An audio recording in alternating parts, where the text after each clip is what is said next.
no siendo más, mis queridos, gracias a los 26 que están conectados, vamos a empezar este espacio.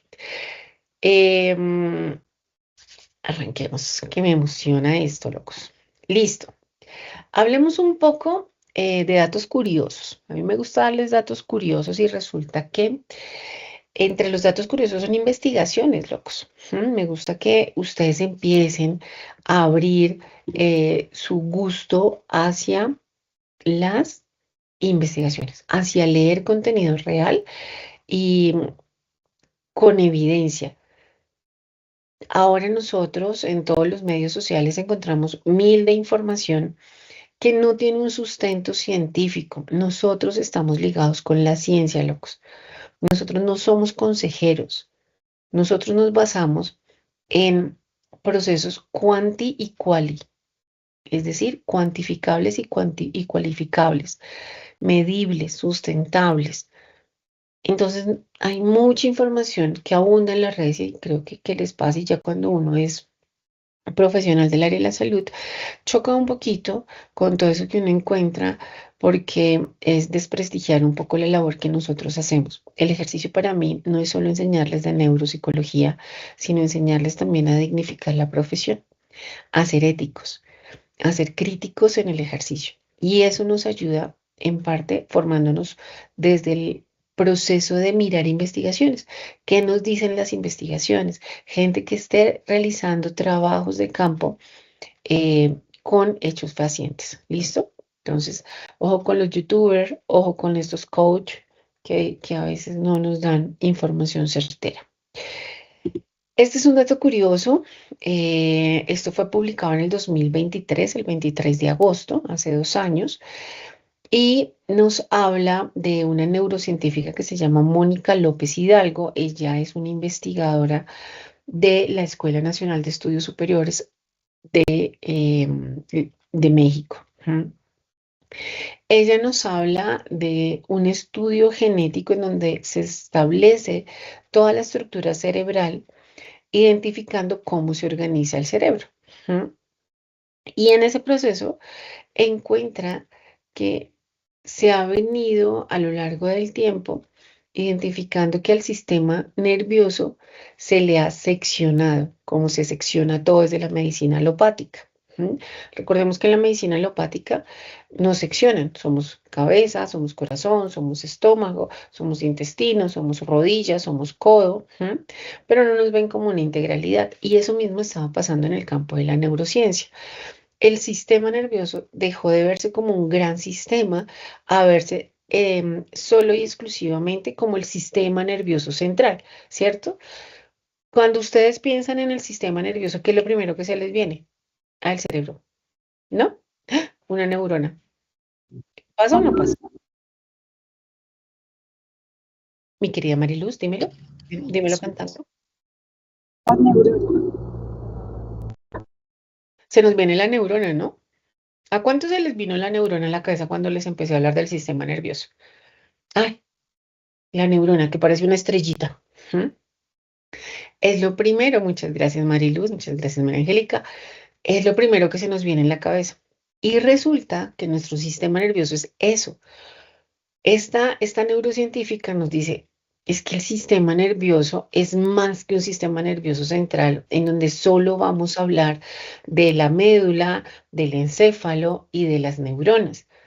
El sistema nervioso es un gran compuesto. ¿Es un qué? Es un sistema. Pensemos en el sistema eléctrico de nuestras casas. El sistema eléctrico de mi casa no es solo la luz de mi habitación, es que la luz de una habitación, de la otra habitación, de la otra habitación, dependiendo de la cantidad de habitaciones que tengamos, de los baños, del corredor, de la sala, del comedor, no sé, hasta el timbre de la puerta, de la cocina. ¿Vienen o no vienen? Del patio, no sé, cómo sea su casita. El sistema de energía, o sea, el sistema de luz es todo lo que ayuda a que mi apartamento, mi casa, ese lugar donde yo habito, tenga energía eléctrica. O sea, tengamos un bombillo, pueda tener un computador prendido y claramente internet. Eso mismo pasa con nuestro sistema nervioso. Es un sistema, que no solo está acá, que está en absolutamente todo nuestro cuerpo. Los invito, por eso, para que recuerden, este sábado a las 10 de la mañana a la sala de aprendizaje de morfofisiología, donde vamos a hablar un poco de todo esto. ¿Listo? Los invito a las salas de aprendizaje de morfo para que podamos verlas. Entonces, eso es el sistema. Nosotros no lo podemos ver como algo único, único, único, sino es algo total. Dime, mi querida Mire. Profesora, una pregunta. ¿Cómo, Ah, cómo hago para acceder a esas salas de aprendizaje? ¿Cómo sé los horarios? ¿O dónde los puedo encontrar? Gracias. Bueno, yo les voy a decir cómo, o sea, mis salas de aprendizaje, yo se las voy a poner en la sección de generalidades, gracias ahí por la pregunta, miren, y hago aquí un paréntesis que también se los expliqué el sábado en la primera clase. En la sección de generalidades de la plataforma, ¿sí? De la asignatura, ustedes van a empezar a encontrar información, información que a mí me gusta irles poniendo, como por ejemplo las salas de aprendizaje. ¿M? Yo a mis salas de aprendizaje les pongo un nombre, o sea, no es sala de aprendizaje de morfo, no, yo les voy a poner, no sé, por ejemplo, a las de escuelas psicológicas cognitivas, les puse terapiémonos un poco. Entonces, ¿por qué? Porque es otro formato el que yo uso, al que usamos a veces aquí en clase. A tu pregunta, porque suelo irme así por las ramas a veces, es en esa parte de generalidades vamos a encontrar información. También te pido el favor a ti y al que pueda, en el foro de acompañamiento, escribirme, profe, acuérdate que en la clase de hoy quedaste de enviarnos la información de las salas de aprendizaje. Y así yo mañana cojo y digo, ay, ven de una vez. Y les envío la información, el link tanto del profe David, que va a dar las salas en los días sábados, y por favor, no me dejen sola, mi link del día sábado a las 10 de la mañana. Se conectan a las 9 a Neuro y a las 10 conmigo para refrescar todo este conocimiento de las redes. ¿Listo? Por favor, por favor, por favor. Cierro ahí. ¿Listo, mi querida Miriam? Muchísimas gracias, profe. No, gracias a ti. Entonces, esta investigadora, ¿qué pasa? Esta investigadora nos dice, hey, no, nosotros tenemos que tener en cuenta mucho más que esto. ¿Qué es esto? Un cerebro. Debemos tener en cuenta mucho más que el cerebro. Debemos tener en cuenta la médula espinal, debemos tener en cuenta nuestro sistema nervioso periférico, debemos tener en cuenta algo que son las neuroglías. Las neuroglías, queridos míos, son células nerviosas extremadamente importantes en nuestro proceso de neuroplasticidad. La neuroplasticidad, si ustedes no lo recuerdan, es el proceso por el cual nosotros podemos rehabilitar mucho mejor, o muchísimo, perdón, ahí la redundancia, mucho más rápido. La neuroplasticidad me permite a mí generar un nuevo proceso de aprendizaje cuando he tenido un daño. Por ejemplo, vamos con algo muy básico, entre comillas, y es cuando una persona tiene un accidente y le tiene que poner un yeso en su mano dominante, pues tiene que empezar a usar la otra mano. ¿Ah? Los que son diestros, pues tienen que empezar a usar la izquierda. Los que somos zurdos, pues tenemos que empezar a usar para algunas cosas más la derecha. Eso es neuroplasticidad. Mi cerebro me ayuda a todo mi sistema a que yo pueda ir generando un proceso de adaptación a este nuevo evento que estoy presentando. Entonces ella nos habla de eso. Ese es el dato curioso que tenemos hoy y las reflexiones siempre vamos a tener que ir más allá, queridos, buscar más allá para encontrar nuevas formas y ser divergentes en nuestra profesión. Ahora sí, ¿a dónde nos vamos a empezar a adentrar cuando hablamos de la neuropsicología? En la asignatura como tal, vamos en esta primera fase a ver esto, ¿cierto? Cómo se consolidó, cómo es toda la historia, todos sus antecedentes y también las técnicas aplicadas a la neuropsicología que están muy de la mano con estos antecedentes de la neuro. Arranquemos. Si yo les hablo a ustedes de la neuropsicología, ¿a qué les suena? Tengo dos manitos levantadas. Mariluz, dime. Creo que usted hablaba de la neuroplasticidad, digamos que se puede recrear como tal un movimiento, un aprendizaje. ¿Esto va solamente en la parte física o también en la parte conductual? En la parte cognitiva. En la parte cognitiva, lo que pasa es que la neuroplasticidad me ayuda de manera integral, porque como es interna, ¿cierto? Envía información a todo mi cuerpo. Por eso no hablamos de solo el sistema nervioso central, hablamos del sistema nervioso, porque el sistema nervioso irriga absolutamente todo mi cuerpo. Entonces eso hace que al haber un daño, al haber un suceso, se pueda generar una mejor rehabilitación cuando estamos hablando del cuerpo, ¿sí? Del uso de alguna de las extremidades, de las estructuras de procesos mentales, ¿m? Procesamiento de información, aprendizaje, memoria, atención, lenguaje y algunos aspectos comportamentales, ¿vale? Gina, me dices, profe, disculpa, de las salas de aprendizaje, queda grabación. Las que yo doy de Morfo van a quedar ahí, el link en el aula, en la sección de Teams. Miriam. Profesor, una preguntita. Estabas Ujú. hablando ahorita sobre cuando somos diestros o cuando utilizamos más como la mano izquierda y todo.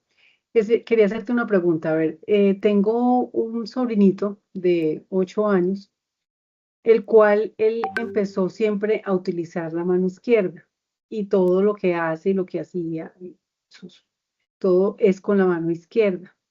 Pero mis papás han tratado a él de que siempre lo haga con la derecha. Entonces, mi pregunta es, ¿qué repercusión a nivel cerebral o qué consecuencias podría traer si a un niño se le cambia abruptamente de la mano izquierda a la mano derecha? Gracias. Ay, mi querida Miriam, hay que hablar con tus papás. No entiendo la obsesión del ser humano de encasillarnos a todos en una misma canasta. Resulta que si yo soy diestra y me quieren poner zurda, que porque los zurdos somos más inteligentes, y, y puede ser, pero eh, hay algo que es lateralidad cruzada. Resulta que nosotros ya venimos con una lateralidad definida. Yo era zurda desde bebé, ¿no? Desde la forma en que mano me chupaban, el dedito, ¿sí? Porque todo empieza desde ahí, cómo se empieza en el gateo. Y cuando se generan estas rupturas, ¿m? Pueden generar problemas de aprendizaje, pueden generar alteraciones en los procesos atencionales, del lenguaje. Profe, pero ¿por qué? Si solo estamos haciendo que escriba con una mano diferente, porque su cerebro ya venía con una información. No quiere decir que no lo aprenda, pero va a generar una confusión. Pasa mucho nosotros los zurdos. Nosotros los zurdos escribimos con la mano izquierda y en su mayoría la manipulación es con la mano izquierda, pero vivimos en un mundo de diestros. Entonces nosotros tuvimos que adaptarnos, de ahí que digan que los zurdos somos más inteligentes, pero es que lo que pasa es que nosotros tuvimos un proceso de adaptación en las guitarras, en los puestos de una sola mano, todos eran diestros, hasta después empezaron a salir algunos zurdos, hasta en algún momento sacaron disque tijeras para zurdos. Entonces nosotros tuvimos que hacer una adaptación a este mundo. Los zurdos conducimos carros de diestros, en donde todo el panel de control está en qué parte, en la mano derecha, ¿cierto? Si yo me fuera a vivir a Londres, pues una delicia porque todo estaría aquí a mano izquierda. Nosotros tenemos que aprender a tener una dominancia. ¿Qué pasa con tu sobrino? Que él ya trae una dominancia y se le está obligando a, que hay que entender por qué se le está obligando a salir de donde él ya está, cuando no genera ninguna repercusión negativa. Sí puede llegar a generar problemas de aprendizaje. ¿Mm? ¿Vale? Mi querida Miriam, ¿respondí tu pregunta? Sí, profe, muchísimas gracias. Habla con esos papás.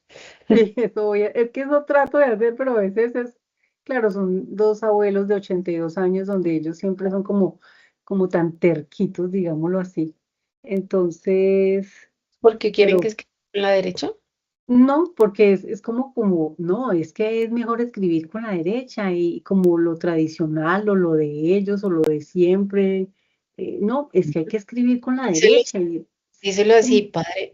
Imagínese que a mí me dijeron que los zurdos eran más inteligentes y es mejor dejarlo zurdo. y me lo voy a meter por ahí. Voy A a, ver, a ver si sí, desde el ego se logran cosas. sí, Porque con los adultos mayores puede ser complejo. sí, sí, sí, es verdad. ¿Mm? Muchísimas gracias, profe. Mi querida Miriam. John Freddy. Profesora, muy buenas noches compañeros y dándole primeramente la bienvenida, profesora, no había tenido la oportunidad de hacerlo. Bueno, Me profe, yo escuché a una psiquiatra muy importante y ella decía que para ser un gran psicólogo deberíamos empezar por la neuropsicología, pero entonces comprendí que claro, es que es muy extenso porque digamos que el cerebro influye mucho en lo que pensamos, cómo actuamos y es muy interesante. Entonces, referente, pues, la pregunta que nos hizo, pues, usted, profesora, en cuanto a la neuropsicología, creo que mi aporte sería ese. Digamos que nos enlaza mucho al neurodesarrollo y los trastornos. Es muy extenso, pero muy interesante, ¿verdad que sí, profesora? Muchas gracias. Muchas gracias, John Freddy. Sí, el mundo de la neuro es un mundo extenso. En mi universidad, en mi pregrado, la universidad donde yo decidí estudiar era una universidad muy clínica, entonces nosotros vimos un poco mucho de medicina y de neuro. Yo desde semestre uno veíamos sistemas, entre eso estaba el sistema nervioso, y vi 5 semestres de neuro. Y aún así hacía falta información y por eso está la maestría y luego están los doctorados y aparte de eso todas las investigaciones que salen. Entonces sí es un mundo extenso. Es un mundo extenso porque nos da muchas bases. Muy bien, John Freddy. Muchas gracias. Jacqueline,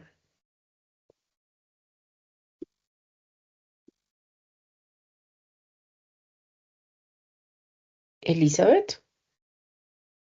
Hola, Hola, profe, buenas noches. profesora. Buenas noches. Ah, Hola.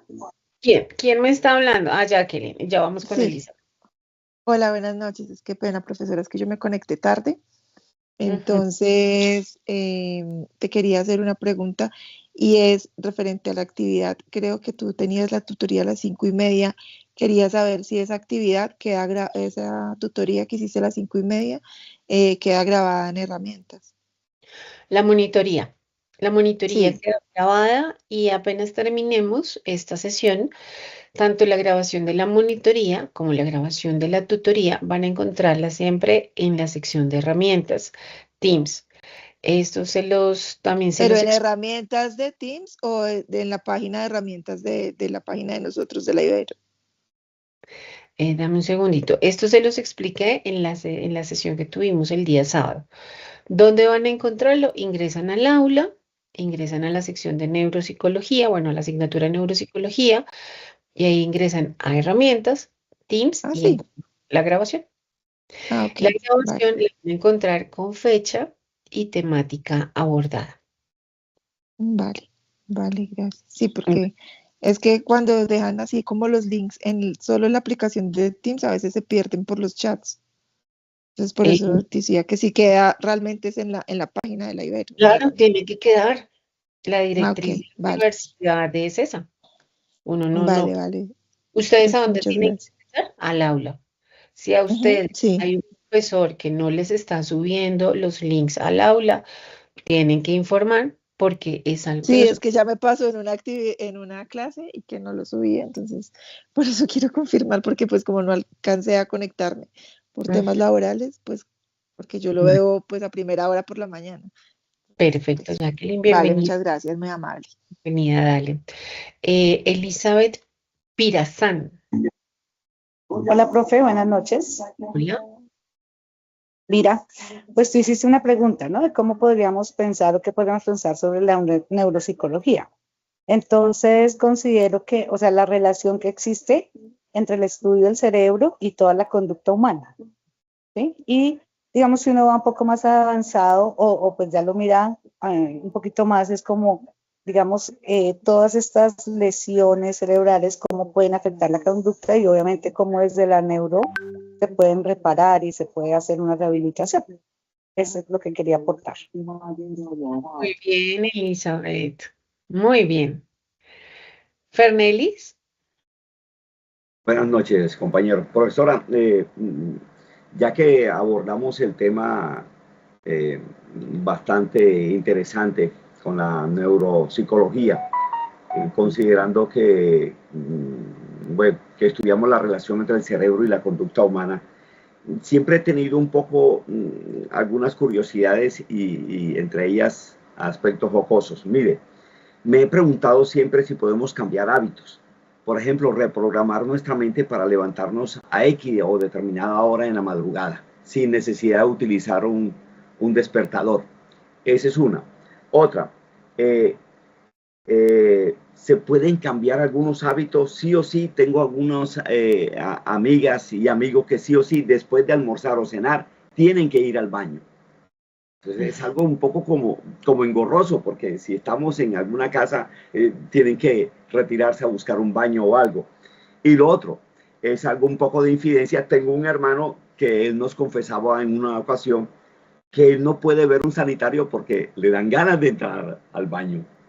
Entonces, esos hábitos los podemos reprogramar, los podemos anular. ¿Qué podemos hacer con ellos? Primero hay que identificar de dónde viene el hábito. ¿Mm? De dónde se instauró, desde dónde se instauró la conducta, para así poder empezar a hacer una reestructuración comportamental. Entonces, al hacer la reestructuración comportamental, vamos a empezar a eliminar esas conductas que pueden generar malestar. Pero aquí sobre todo es, a mí me genera malestar, o sea, a mí como paciente me puede generar malestar o le genera malestar a otros. Porque eso es lo primero.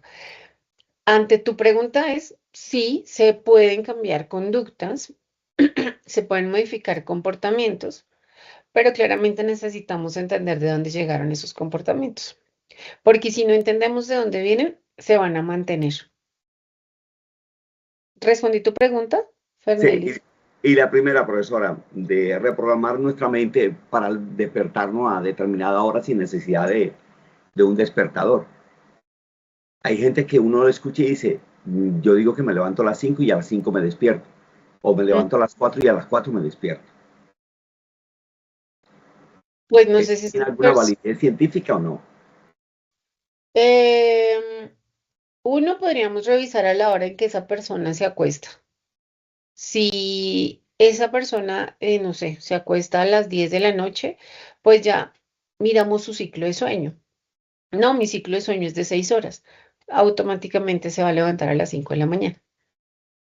Ujú. Y eso hace que se Profe, empiece a regular. No, ya doy la palabra, levanten la manito. Claro, hay mucha teoría desde la programación neurolingüística que dice, no, es que si tú dices que vas a hacerlo de esta manera, lo logras y te despiertas, realmente eso es un ejercicio. ¿Mm? De primera eso tú no lo vas a lograr, tienes que mirar tus procesos de sueño.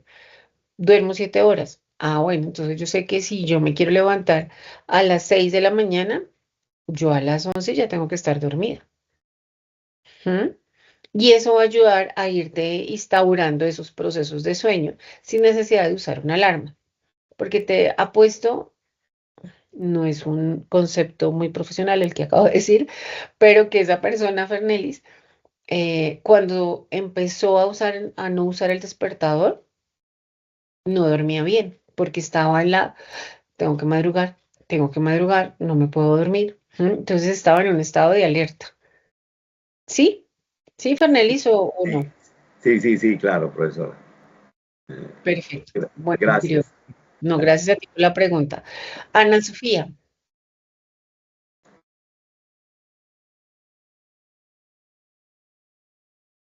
Ana Sofía. Ana Sofía Aguirre.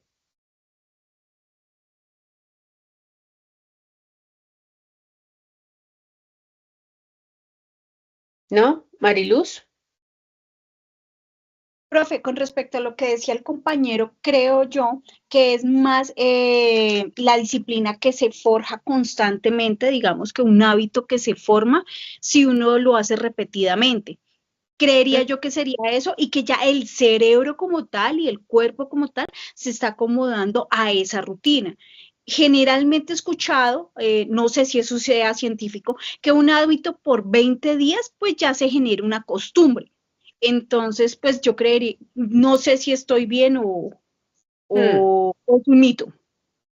A ver, un hábito pequeño. No sé, vamos a lavarnos la cara todas las noches para empezar a tomar la rutina. 20, 21 días. Pero si queremos ya establecer una rutina, 3 meses. 3 meses haciéndolo. Mm, necesito, ahorita empiezan todos, ¿no? Digo, ahorita empiezan todos es porque todo esto del año nuevo hace que la gente coja las uvas y diga, voy a ir al gimnasio, voy a bajar 20 kilos y la motivación se les va a mitad de enero. Si logran, por ejemplo, ir 3 meses, 5 días a la semana, seguidos, 5 días a la semana, empezamos a establecer ya una rutina. Que después, a los 20 días, ya tú dices, no, yo voy, ¿cómo voy a dejar de ir? Porque digo a los 5 días, porque ustedes van el primer día y va a costar. El segundo día seguido dices, bueno, el tercer día dices, pues me faltan 2. Si no voy hoy, mañana tengo que volver a empezar los 5. Y así empezamos a trabajar con el cerebro. Por eso optamos a los 20, 21 días a establecer un hábito y a los 3 meses a establecer rutinas. De esa manera es que se logra. Muy bien, Mariluz. Listo, Ana Sofía, lo solucionaste. Cuéntame, Sí, creo, profe, ¿ya me escuchas? te escucho. Respecto de la pregunta que hacías hace un momento, de qué pensábamos cuando escuchamos el término de neuropsicología, yo en algún momento, pues yo soy abogada, pero en algún momento estudié también psicología. Tuve la oportunidad de ver neuropsicología. Yo estudié en una universidad muy clínica también. Y en particular, en ese momento lo que nosotros hacíamos era, nos enfocamos pues en ver cómo el cerebro influye en la conducta humana. Entonces estudiamos todos los lóbulos, las áreas del cerebro, para qué sirve cada área. Como lo dijo una compañera hace unos instantes, también estudiamos cómo esos daños cerebrales pues tienen impacto en la vida y en la conducta del ser humano. Entonces analizábamos el espectro autista, el Alzheimer y varias pues enfermedades desencadenadas de algún problema neurológico, pero más que todo en neuropsicología, pues en mi universidad en ese momento nos enfocamos fue en, en el estudio de cada parte del cerebro y cómo esas partes influyen en la conducta humana. Muy bien. O sea, ¿tú eres psicóloga? No, yo soy abogada, traté de hacer la doble titulación con psicología, pero ya estaba terminando mi carrera, entonces no me dio el tiempo Mm, para estudiar ambas cosas. ya tienes los pinitos, ya tienes unos pinitos. Muy bien. Muy bien, mi querida Ana Sofía. Gracias. Paola. Hola, profe, buenas noches a todos. Hola. Pues a mí la neuropsicología me parece muy interesante desde el primer semestre que di biología con el profe, pues nos introdujo, digámoslo de esa forma, a todo lo que tiene que ver el funcionamiento del ser humano. El Ujú. cerebro prácticamente es el motor principal del ser humano. me puse como a investigar un poco sobre las neuronas y vi que es un campo muy amplio porque realmente una neurona, el sistema de una neurona tiene muchos componentes, tanto físicos como químicos, y de allí parte de que el ser humano tenga conductas positivas o conductas negativas, digámoslo así, porque el cerebro tiene muchas partes que lo conforman. Y en sí me he hecho siempre la pregunta, si no conocemos a fondo el funcionamiento del cerebro, pues no vamos a entender muchas cosas en el camino pues de la psicología realmente, porque yo creo que la neuropsicología es un papel importantísimo, el estudio del cerebro como tal, para entender muchas cosas en sí del ser humano. Es muy importante, mi querida Paola. Vamos a adentrarnos en el mundo desde este constructo teórico. Muchas gracias, Paola, por eso, porque sí es supremamente importante cuando nosotros hablamos de la neuro, vista también desde un punto de vista de la psicología, porque es que recordemos que aquí estamos uniendo dos ramas. Elizabeth, cuéntamelo todo, Elizabeth.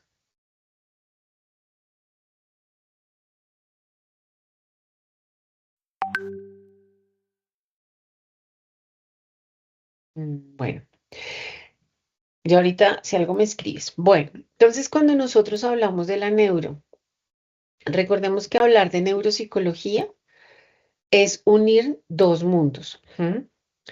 Unimos dos mundos. A lo largo de mucho tiempo, todo lo que ha sido el estudio de las lesiones cerebrales, ¿sí? Y de cómo estas lesiones cerebrales afectan nuestras funciones, afectan nuestros procesos cognitivos, nuestros procesos emocionales, pues ha venido evolucionando. Antes, nosotros hablábamos, era desde observaciones muy rudimentarias, desde ejercicios de postmortem, y ahora trabajamos desde diagnósticos que se hacen a partir de técnicas de mapeo cerebral, de neuroimagen, que son las técnicas que les mandé a averiguar para la próxima sesión. Por eso es importante conocer la historia de la neuropsicología, pero antes de conocer la historia de la neuropsicología, pues yo necesito entender qué es la neuropsicología. ¿A qué hace referencia cuando nosotros estamos hablando de neuro? Entendamos que la neuropsicología es una rama que se divide en dos. Sí, es una palabra que se divide en dos, antes de entrarnos a profundizar sobre ella. Y lo vamos a abrir siempre y lo vamos a hablar siempre desde el griego clásico. Desde el griego clásico nosotros tenemos neuropsicología, en donde neuro hace referencia a nervos. Nervos en su traducción del griego clásico al latín son nervios. Luego viene psico. Psico, como ustedes lo saben, vienen de la psique. La psique es el referente de alma. Alma vista desde el constructo filosófico de mente y comportamiento. No tal vez lo que nosotros a veces cuando nos dicen, oye, dime qué es psicología. Ah, psicología es el estudio del comportamiento humano. ¿Solo el comportamiento humano? ¿Y qué pasa con lo que sentimos? ¿Y qué pasa con lo que pensamos? ¿Va? Entonces, cuando nosotros hablamos de la psique vista desde el griego antiguo, es alma. El alma, vista desde la filosofía, hace referencia al todo de lo que nosotros somos, a lo que pienso, a lo que siento, al cómo actúo. ¿Bien? Y logía viene del logos. Logos como el conocimiento. Entonces tenemos nervios, alma, conocimiento. ¿Sí? ¿Cuál sería la traducción o cuál sería más bien la definición partiendo de estos tres grupos? Podríamos decir que la definición sería como el conocimiento del alma a través de los nervios o el conocimiento de los nervios y del alma. Ah, bueno, entonces bajémoslo un poquito más. El conocimiento del comportamiento y de la mente humana a través del sistema nervioso. Podría ser uno, ¿cierto? Si nosotros hablamos de esa neuropsicología, la neuropsicología es una rama de la psicología. Para yo ser neuropsicóloga, tengo que estudiar psicología. Si no, no puedo ser neuropsicóloga. Entonces, es una rama de la psicología y es una rama de la neurología. ¿Qué hace? Conforme a lo que les dije, pues es que va a estudiar y va a reconocer esa relación que existe entre nuestro cerebro, todo nuestro sistema nervioso y nuestro comportamiento, nuestro pensamiento y nuestra emoción. No solo la conducta, locos. Entonces, en la neuropsicología vamos a adentrarnos en el, bueno, ¿cómo se evalúan estas lesiones cerebrales o estas enfermedades que afectan las funciones cognitivas, como la atención, como la memoria, como el lenguaje, como la resolución de problemas? Y todo el proceso también emocional para lograr diagnosticar, para lograr rehabilitar alteraciones, diseñando unos planes muy personalizados de intervención para mejorar la calidad de vida de los pacientes. Entonces, desde el punto de vista de la neuropsicología, nosotros nos vamos a encargar de estudiar todas las funciones cognitivas. Volvemos, ¿cuáles son las funciones cognitivas? La memoria, la atención, el lenguaje, el razonamiento, las funciones ejecutivas, las habilidades visoespaciales. También se va a encargar de estudiar las conductas y las emociones. Bueno, cómo mi cerebro influye en los estados de ánimo, en la personalidad y en el comportamiento. Y el impacto también de las lesiones cerebrales, cómo afectan estos traumas craneoencefálicos, los tumores, los eventos cerebrovasculares, las enfermedades neurodegenerativas en los trastornos del desarrollo. Eso es algo que nosotros hacemos cuando hablamos de la neuropsicología.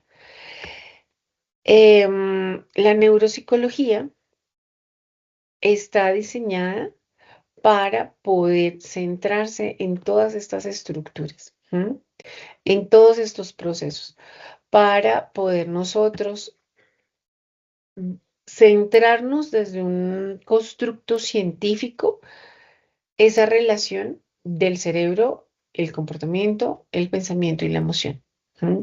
Tanto de personas que no presentan ninguna patología como aquellos que sí han presentado algún tipo de daño neurológico. Está muy relacionada con el comportamiento humano y se considera, como les decía, una rama de la psicología. Incorpora medicina e incorpora neurología. Esto es a lo que nosotros llamamos neuropsicología. Todo este estudio acerca de la organización cerebral, de la actividad cognitiva comportamental y el análisis de las alteraciones en caso de patología cerebral.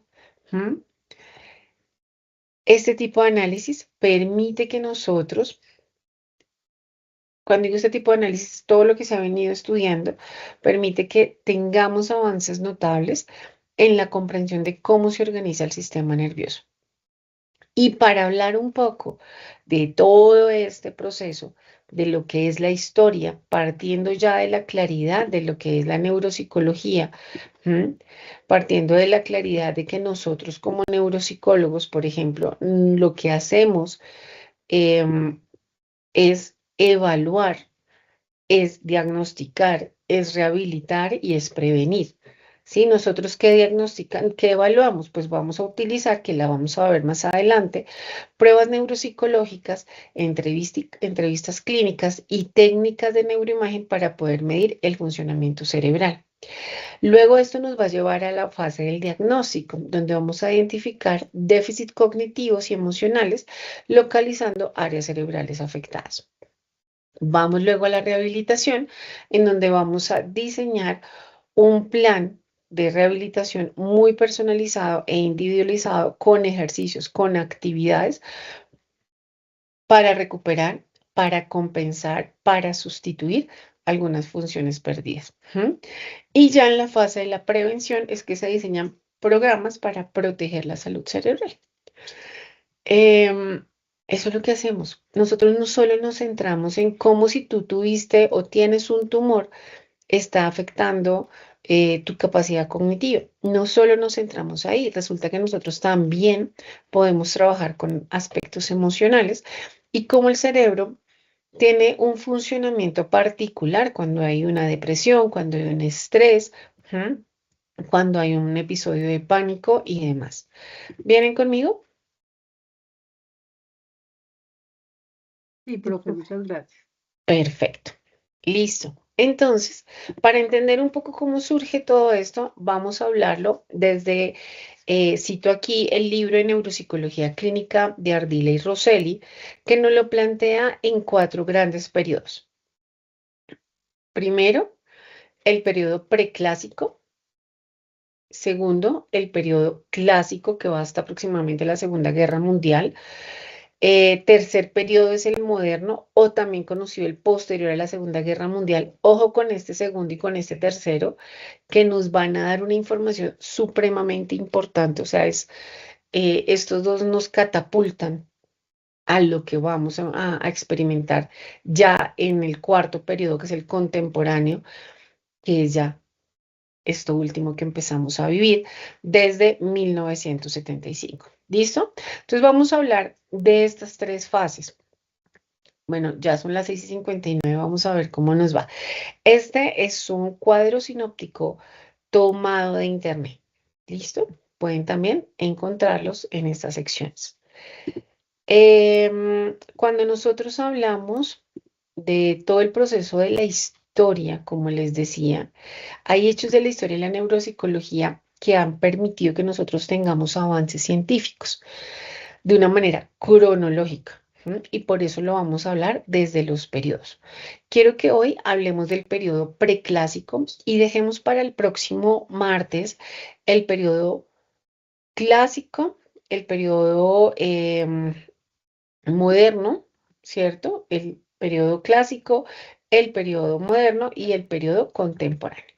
Hoy hablemos del periodo preclásico.